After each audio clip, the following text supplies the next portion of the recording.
There's a lot of things I can say about 87. Pro and con, mostly pro.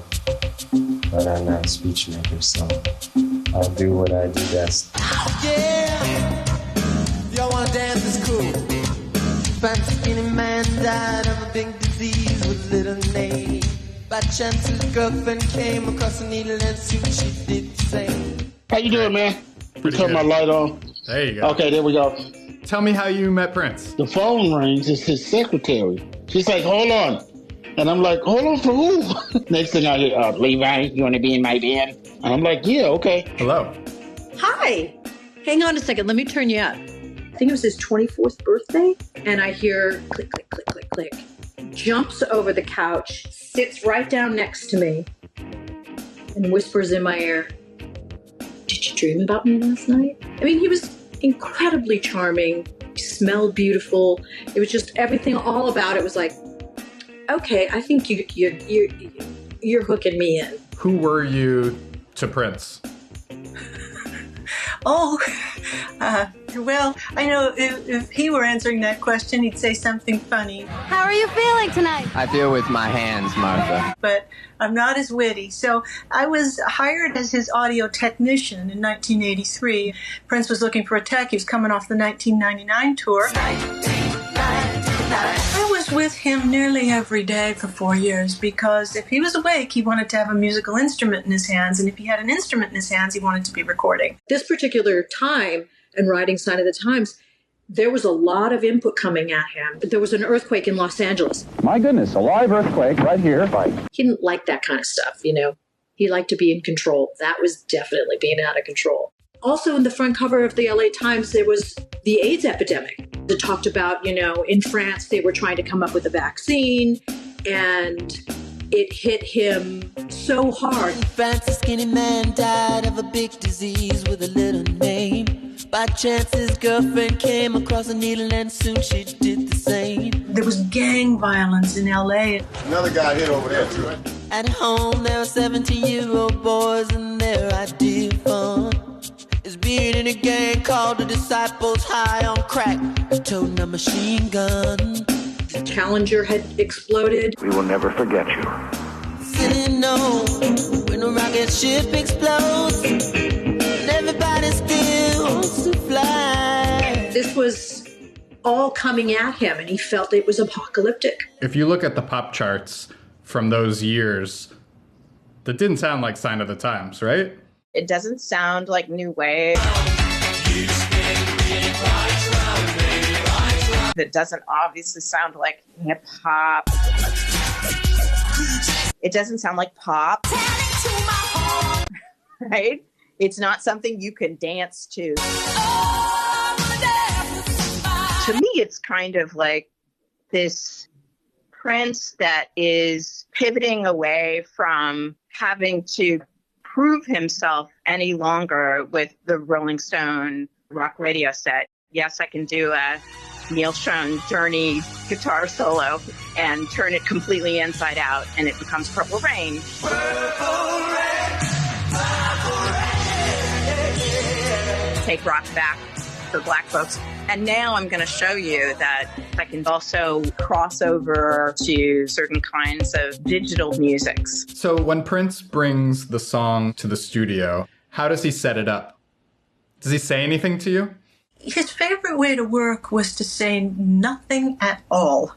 I would have everything set up so that he could work silently. Prince didn't talk much.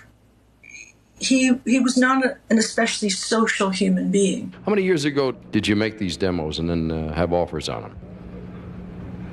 The world came to him, and then he expressed what he had experienced to you through the music. He's sitting there. I'm at the console, and he's next to me at the Fairlight. The Fairlight computer musical instrument. It's $26,000 worth of electronic wizardry. It's more than a synthesizer and sampler. It was a very expensive digital engine. Sounds built into it.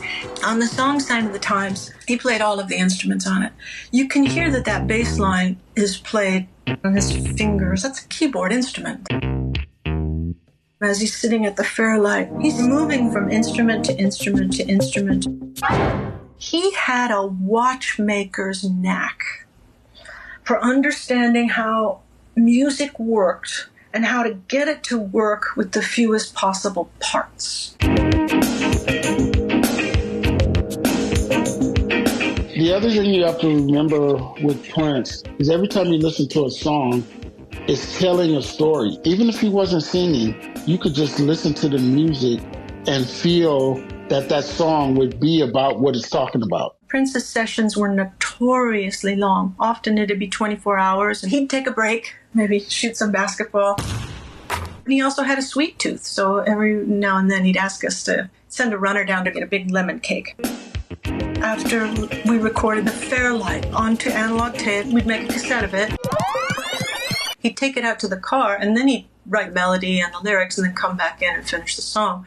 Prince always did his vocals alone. We would set up his vocal mic, then leave the room. He didn't want an engineer between him and that audience. He wanted to just sing to his listeners. Silly no, when a rocket ship explodes, You'd be on the other side of that door. and everybody still wants to fly.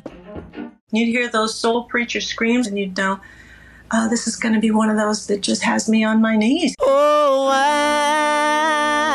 at times. When the vocal was done, saying what it had to say, that's when the guitar could take over for the vocal. And say the same thing the vocal said, but with short melodic phrases. Every single day when we recorded, I had the feeling of, oh, this is going to be great. Wait till people hear this.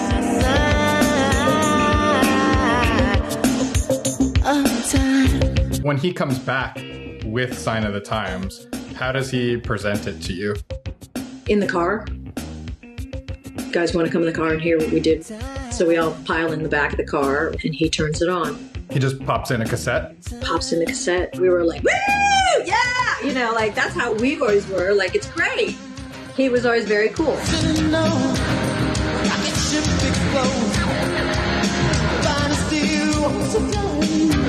Prince's fans, you know, they like to dance and stuff, but they still want to be intelligent. Like, we can have some fun, but can we talk about something that actually means something instead of your eyeliner and you got a big ass?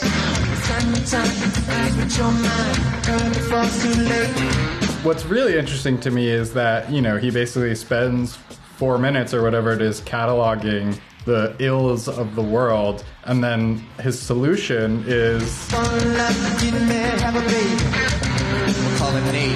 let's go get married and have a baby. Right. Well, at the end of the day, when you've got nothing else, you do have the most important thing is love.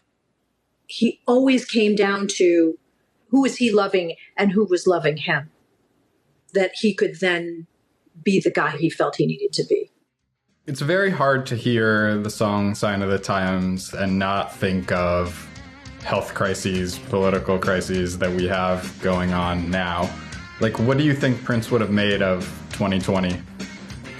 I don't think Prince was preoccupied with world events for their own sake. I don't think he would have been the kind of man who would write a letter to the editor of his local newspaper. And he didn't want to see foolish people ruin it for everyone.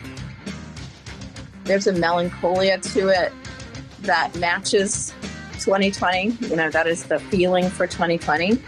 But it also challenges us to think about how long we've been on the battlefield and the ways that the music itself can provide us with knowledge to position ourselves for thinking about the future. We are the song's futurity, and so it's our responsibility now to keep building forward from what Prince gave us. Why are you giving interviews and refusing to speak? Why? And don't tell me you lost your voice, because I heard you singing 5 minutes ago. Tonight. But couldn't you, like, sing your answers? I mean, I just don't understand why you won't speak. Because it's like that, and that's the way it is?